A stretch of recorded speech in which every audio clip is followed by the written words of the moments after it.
All right, welcome, ladies and gentlemen, to the Australian 10-Ball Championships. This is the final.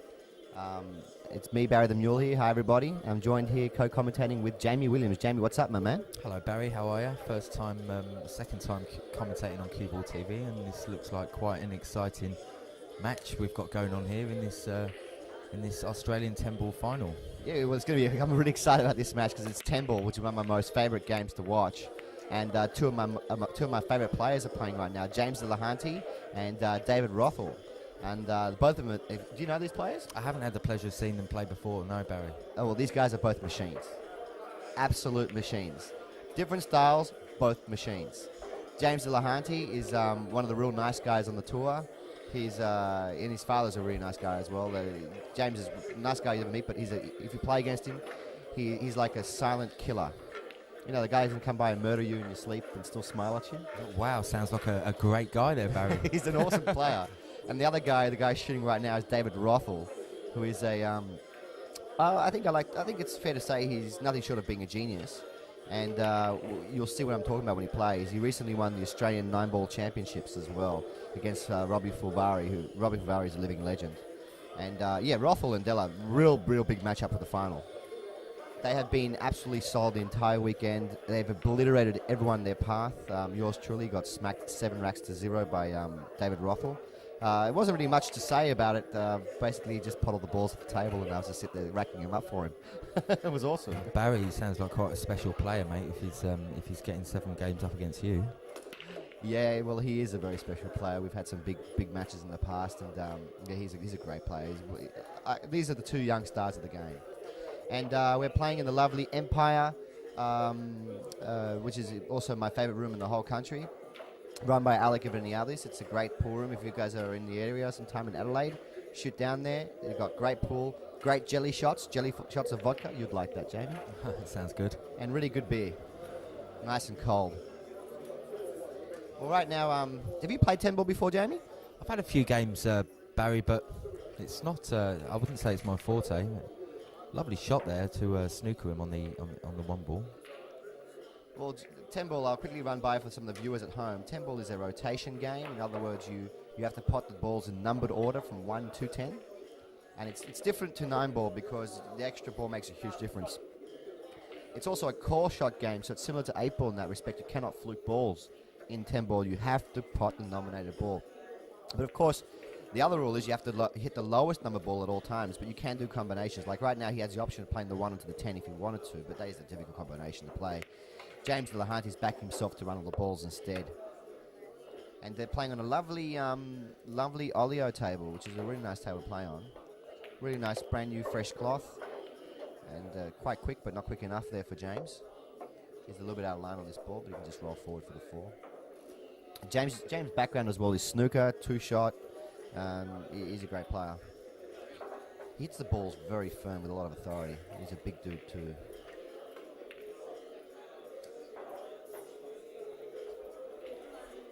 You can easily roll this ball in and get on the 4, but then how does he get on the 5 ball? And also, it's different with the rotation game, Jamie. You really have to play with 3-ball patterns. You have to always be thinking 3 balls ahead. You know, how do I knock this ball in to get the angle for the 4, to get on the 5. So let's see what he comes up with. He's opted to go around the table. What a shot that was. Wow. That was a lovely shot, Barry. Really getting a decent bit of action on the white there. And use reverse side.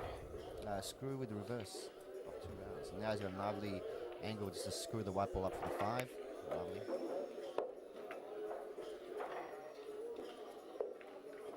He doesn't hang about this James Delahunty fellow either, mate. He doesn't.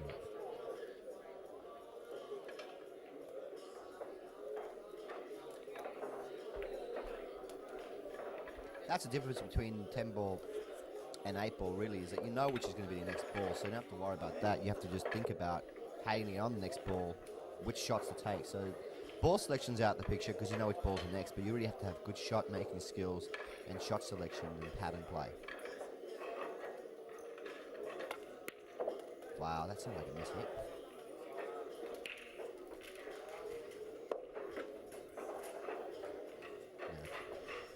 Screw back for the black. Leave himself some angle now for the 9. Oh, screwed into the black. Ooh. He's a little bit close to his work there.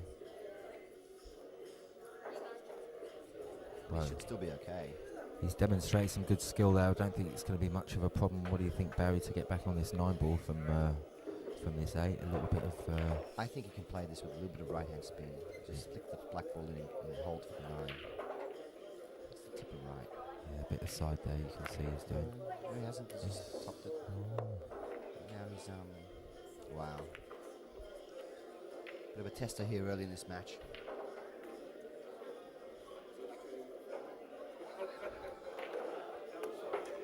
A wonderful shot. Look at that. Absolutely brilliant, Barry. And perfect for the 10 as well.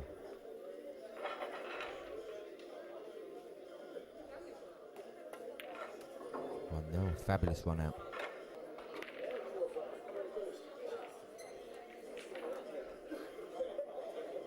Now James Delahunty to break. I believe we're playing the winner break format. One of James's big weapons is his break. He's got a monstrous break, but unfortunately he scratched straight into the corner pocket on that break. So here's a chance now we've got from Rothall. David Rothall to plan his attack. David Rothall's a bit of a... he's not a slow player by any means, but he's a bit more methodical. He's a little slower pace than James. And he will figure out the easiest way to do these things. So he's going to sit there and figure it out right now. Now, just enlighten me here, Barry. The difference, I know that there's a... if you pop the white on the break from the...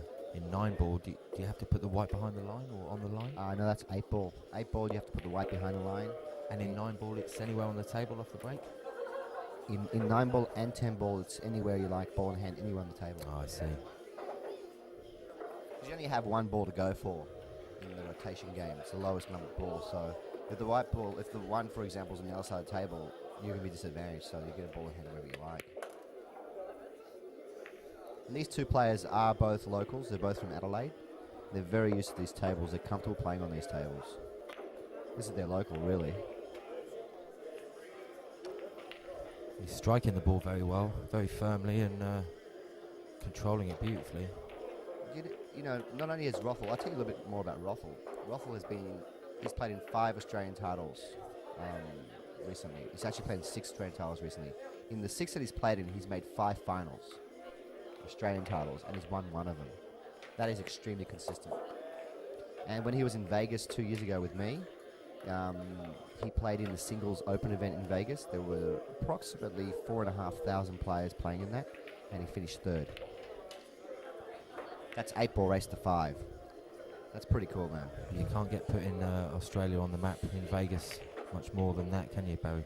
Yeah, that's a big effort, I tell you. Finished 3rd out of 4,500 players. And we're talking about in America here where the guys can play. It's a lot. But he's an awesome player, man.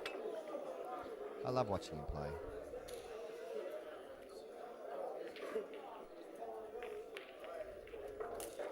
He's going to have to make up his mind now if he wants to play the combination, or if he wants to stun the white ball across table and back for the 7 in the opposite right-hand corner. So let's see what he decides to do.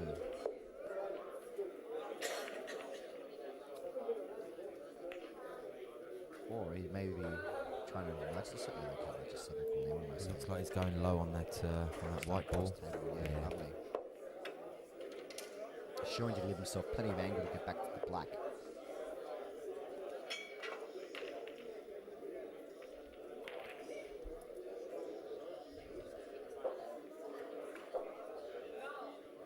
Not the easiest shot here, but judging on what I've just seen, I put money on him potting this one. Oh yeah, he's going to pot this. Probably going to pot this. He missed it. Well, there goes my money. There goes my commentator's curse. And so this is the thing with 10 ball as well. You need to finish all the balls. You can't. There's no good potting on 6 balls and then missing the 7. Now James has got the advantage, obviously. He's going to play the white ball 2 rounds back for the black. One round back for the black. Excellent pace there. A little bit thin on the black, but he should be okay. We're talking about the best players in the country here. A little bit of a pressure shot, this one though, Barry. It's not as easy as what he would have hoped. I'm thinking. Oh.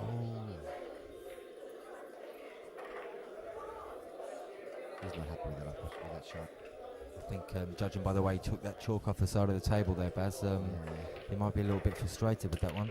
See, I don't know about you, but myself, I feed off people's body language sometimes, and when I see someone getting a little bit annoyed like that, it gives me confidence. I'm talking about when I'm playing him.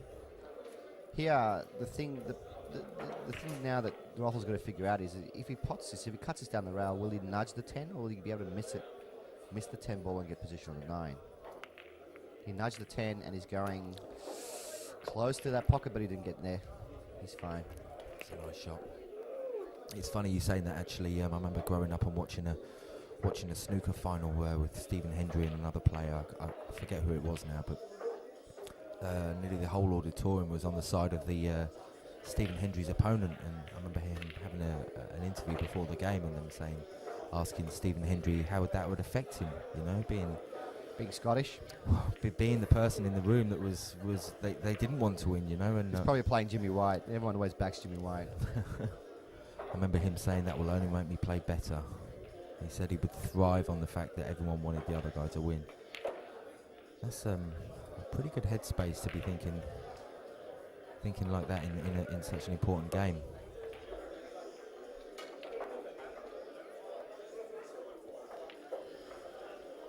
Wow. I think he might have just put that one on a platter for him there, mate. Well, I was thinking earlier, before he took the black, maybe he would have been better off playing a safety, because he was going to hit 10. And now, 2 ball out for James Delahunty to put himself 2-0 up.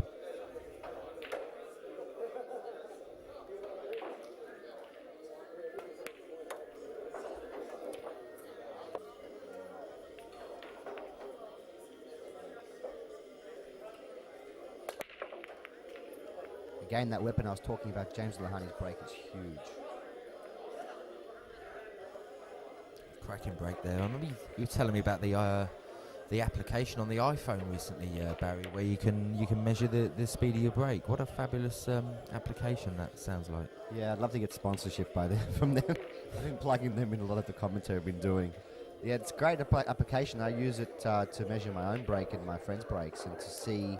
It's interesting to see that you don't actually get that much more power sometimes with throwing your entire body at the ball,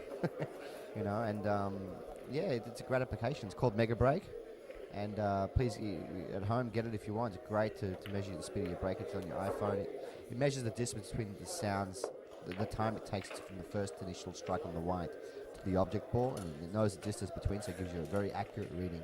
It's used in the Australian, in the American 10-ball tournaments nowadays to measure people's breaks. It's great. That's actually the thing about 10-ball that's really different from 10-ball to 9-ball is the break with the extra ball there, and in the pack of a triangle instead of a diamond. The break is kind of neutralized, if you will. In 9-ball, it's a lot easier to make a ball. He's undercooked that one a little bit, but I think he can just see past that green, can he not? And yeah, he can. Make That's this yellow actually happen. one of Rothall's really strong points. Is a fantastic safety player. In my opinion, one of the greatest safety players we have in the country at the moment.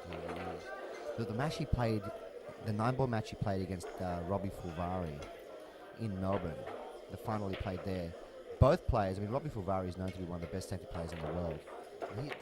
Rothall was the only guy who matched it with him shot for shot with safety. And I expect to see a lot of really good safety shots from both these players. James Delahunty now behind the 6-ball. He really needs to figure out a way to hit the 3, or he's going to be giving away ball in hand. And the ball in hand in a rotation game when there's 6 balls left or 7 balls left is huge, especially against the caliber players we're seeing right now. Anyway, these are 2 of the best players in the country. Oh, great, we're going to see a jump shot here. And Peter Panopoulos very wisely stands right in front of the camera, so we can't see what the hell is going on. Thank you, Peter. We'll be having a stiff talking to that referee later on, mark my words. He likes it, though. He likes a good stiff talking. But judging from the fact that David's picking up the white ball, it was a foul. And he's got another great opportunity now to run all the balls. There's a key shot in the rack it's right now. It's getting from the 3 to the 4 to get back on the 5, because if you can play a shot now from the 3 to get on the 4 nicely, stop the white ball where the 5 is, it's 6, 7, 8, 9. They play pretty easy. So this is the key shot in this rack right now. It's the opening shot. He's got a ball in hand to do it with as well. Can sneak the white ball past that 5 and stay virtually straight on the 4, he's going to be in good shape.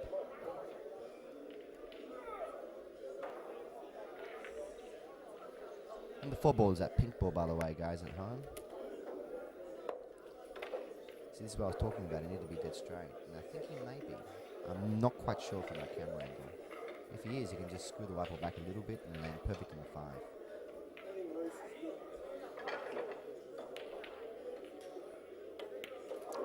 Lovely.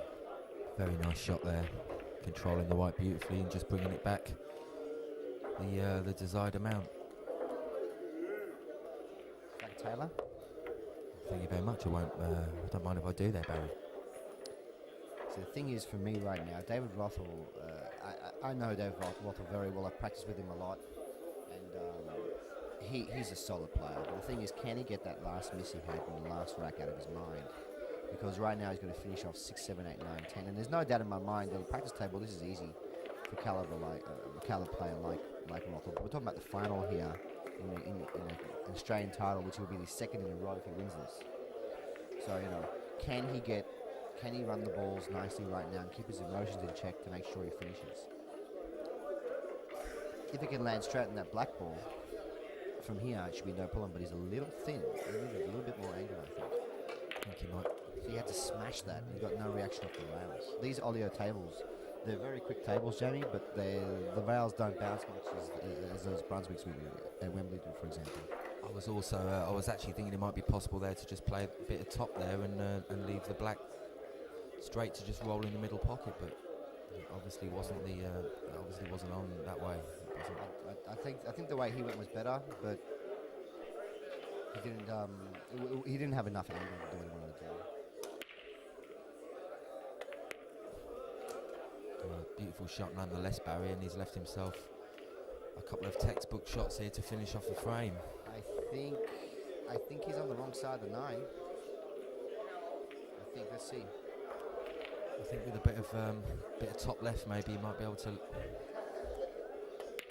Oh no, he's all right there.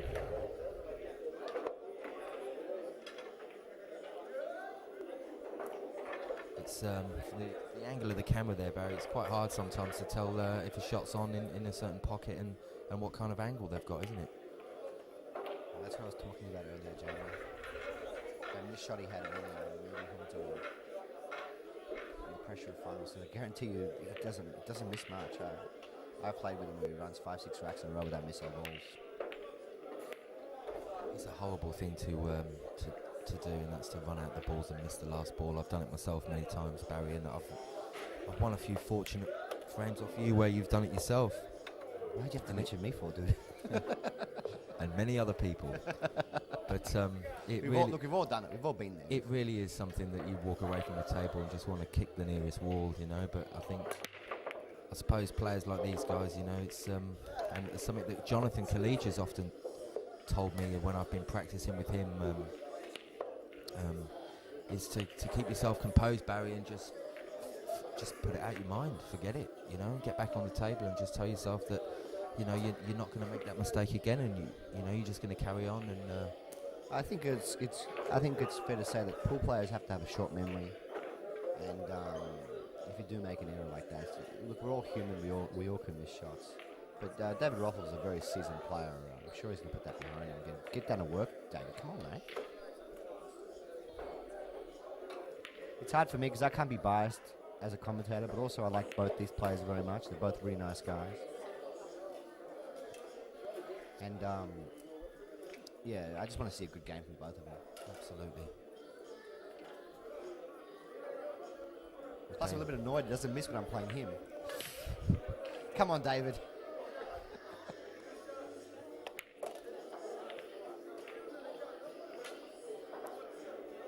Sliding that yellow in the corner bag there, and I say bag, I mean pocket, but it's a very English term I use. That's fine. Bag's good. Loosely. I heard you made a pool table laugh recently. How'd you do that? I did, Barry. I won't tell you. Well, I'll tell you. Just pause this. Hang on. I put my hands in its pockets, Barry, and tickled its balls. I know I pressed the wrong button there, Barry. That might have gone to air. It's a space bar, dude. That doesn't do anything. People at home heard that. But look, he gave himself plenty of angle on 2, and he doesn't have a lot of angle here on the 3, but he needs to get from 3 to the orange 5. And the easiest way I think he can do this is top left-hand spin off 2 rails, and letting the spin do more work than the top. So, let's see, this is not an easy shot. Well, getting down on the green, on the 2 ball here. You can see how he's playing on the 3 balls, excuse me. Side here, you can see Dave Rothall. Nice shot. I wonder which country he comes from there, Barry. Dave Rothall. No, a little joke there. He's got Australia plastered across his back. He actually lives in the Murray River, near the Murray River in Adelaide. He doesn't actually live in Adelaide. Oh, I thought you could say in the Murray River. He's a fish. That would explain why pool players have such short memories then, Barry. What? What are you talking about? He is extremely solid player. I can tell you first-hand experience playing him is a very difficult thing to do. He doesn't give you many opportunities, and he usually finishes off the racks methodically. And he off the table. Both these gentlemen off the table are really nice guys, man. Really nice guys. On the table playing them. I actually haven't had the pleasure of playing James yet. I'd love to one day. But yeah, I played Rothall now 4 tournaments in a row, but all 4 of them were in the first round. That's lovely for me. And you went to Vegas with him. We had to play against his Barry? team in Vegas. Yeah. Was he he was the best player on the team, I believe. And he's a good man. Is he a party man off the table and putting the Put this way, he loves his Jim Beam and Coke. putting the surroundings of Vegas? He's a funny guy, man. He's a young fellow. I think he's 26 years of age. He's doing his PhD now in nanotechnology. He's an extremely intelligent guy, but he's also a very funny guy as well. The thing about me and Rothall as well, we're both freaks.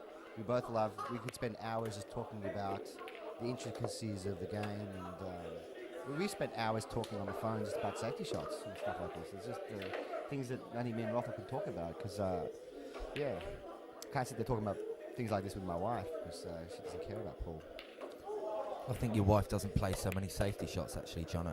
Barry, she's much more of a break and run out kind of lady, I think. She played well last week, didn't she? Nice finish there from Rothall. The Roth. You know, we have a saying for Rothall. What's that? Feel the Roth. It's awesome. Feel the Roth on the cloth. And Della, they go Della. Come on, Della. Well, there's a chance to see Rothall's break here. He does a more controlled break. Look at that one ball. It's going straight in the corner, and he got nudged and went straight in the corner. Some spin kicking in on the white there, and he's stopping quite quickly in the middle of the table as well, Barry. Both these players, if they're making balls at the break, they have the abilities to run racks. I've seen Rothall myself firsthand break and run 4 in a row on me in 10 ball. I've seen Delahunty break and run many racks together in 9 ball. They're both run out players, highly aggressive.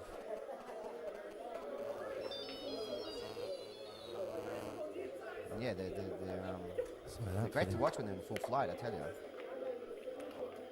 That was actually a really tricky shot to start off with, because it was near the rail.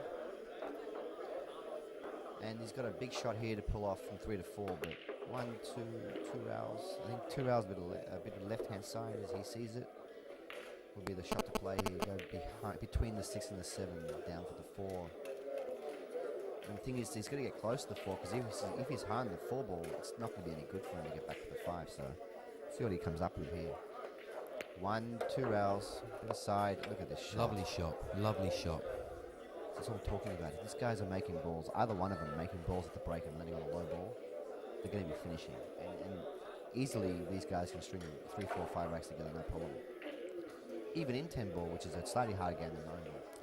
Well, I've been playing pool all my life, Barry, and I consider myself a good player, but, I've played a lot of 9 ball recently, and I can't emphasise enough how hard it is to break and run out. I mean, on these 9-foot tables. I mean, I grew up playing 7-foot tables, but it's not easy to do, and these guys make it look so easy, you know. Well, the difference between the 9 ball, 10 ball, and 8 ball is there's a few. I believe that all 3 are very difficult, and you need different skills to play all 3. I've had this debate many times with different friends of mine. Chris Giovanna's a good friend of mine that we have this debate all the time. You know, with 9 ball and 10 ball, with the rotation games, you've got to land on 1 ball only. Whereas in 8 ball, you can sometimes have a choice of balls to land on. So ball selection is a real big art of 8 ball. In 9 ball, shot making and shot selection, in other words, how to run the white ball around, is a key thing. And if you're struggling to make run-outs on 9 ball tables, it usually, in my experience, is because a lot of players playing 8 ball don't need to run the white ball 2, 3, 4 rails with side as often as they do.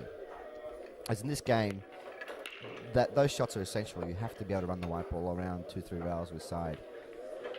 And you have to land the right side of the ball every time, dude. It's a difficult game, but it's different to... 8 ball is also a very difficult game to play as well.